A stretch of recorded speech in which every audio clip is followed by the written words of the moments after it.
और केशव मौर्य के ट्वीट पर मंत्री और बीजेपी के प्रदेश उपाध्यक्ष जेपी राठौड़ ने कहा कि केशव मौर्य के बयान से वो भी सहमत हैं।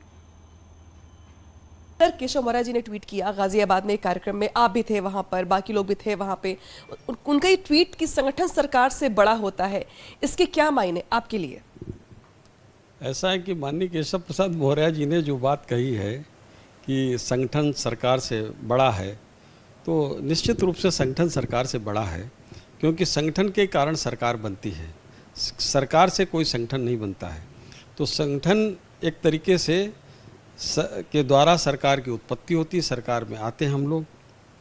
तो संगठन की भूमिका सरकार से कहीं ज़्यादा है। और भारतीय जनता पार्टी में तो संगठन को हम लोग सर्वोपरि मानते हैं, हम पार्टी को अपनी माँ कहते हैं। तो इस तरह से अगर केशव प्रसाद मौर्य जी ने इस प्रकार की बात की, उसका कोई अन्य निहितार्थ ना निकालकर केवल इतना ही सीधे तरीके से बात समझनी चाहिए कि संगठन हमारे लिए बड़ा है, हमारे लिए ज़्यादा महत्व रखता है।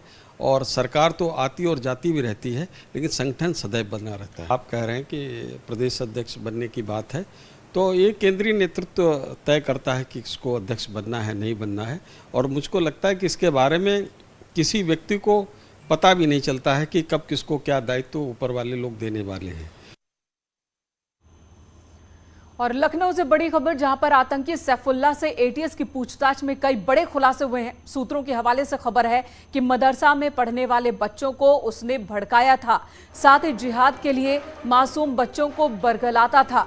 खबर यह भी है कि जैश के ट्रेनिंग मॉड्यूल की मदद वो ले रहा था और टेलीग्राम ग्रुप से पाकिस्तान से जुड़ा हुआ था।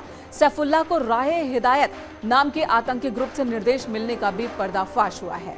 सैफुल्लाह वो शख्स है जिसने कुछ दिनों पहले ही एक मस्जिद में इमाम की तरह मदरसे में ज्वाइन किया था और वहां पर बच्चों को पढ़ाने का काम कर रहा था। नदीम से इसकी जान पहचान थी। नदीम की गिरफ्तारी के बाद नदीम की ही निशानदेही पर सैफुल्लाह की गिरफ्तारी हुई। सैफुल्लाह को एटीएस ने फतेहपुर से पकड़ा था, उसके बाद से इससे पूछताछ चल रही है और जो बातें एटीएस को पहले जानकारी मिली थी, अब उसके सबूत मिलने लगे हैं। संदिग्ध आतंकी सैफुल्लाह और नदीम से एटीएस की कस्टडी रिमांड के दौरान पूछताछ जारी। पूछताछ में हुए बड़े खुलासे। सूत्र बताते हैं कि सैफुल्लाह तमाम जिहादी गुटों से जुड़ा हुआ था और मदरसे के तमाम छोटे छोटे बच्चों को भी जिहाद के लिए भड़का रहा था। अब उन ग्रुप्स की जांच की जा रही है जिनसे नदीम और सैफुल्लाह जुड़े हुए थे।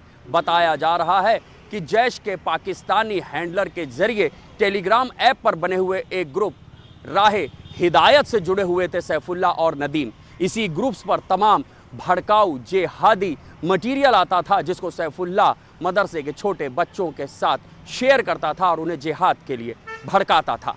कैमरामैन मनोज शाही के साथ ऋषभ त्रिपाठी, न्यूज़ 18 लखनऊ। और अब खबर ग्रेटर नोएडा से, जहां पर नॉलेज पार्क के अंसल प्लाजा मॉल में चल रहे हुक्का बार पर पुलिस ने छापेमारी की और इस दौरान पुलिस ने हुक्का बार से कई लड़के लड़कियों को हिरासत में लिया। बताया जा रहा है कि हुक्का बार की आड़ में शराब परोसी जा रही थी, जिसे लेकर पुलिस ने हुक्का बार कर्मचारियों को गिरफ्तार भी किया है।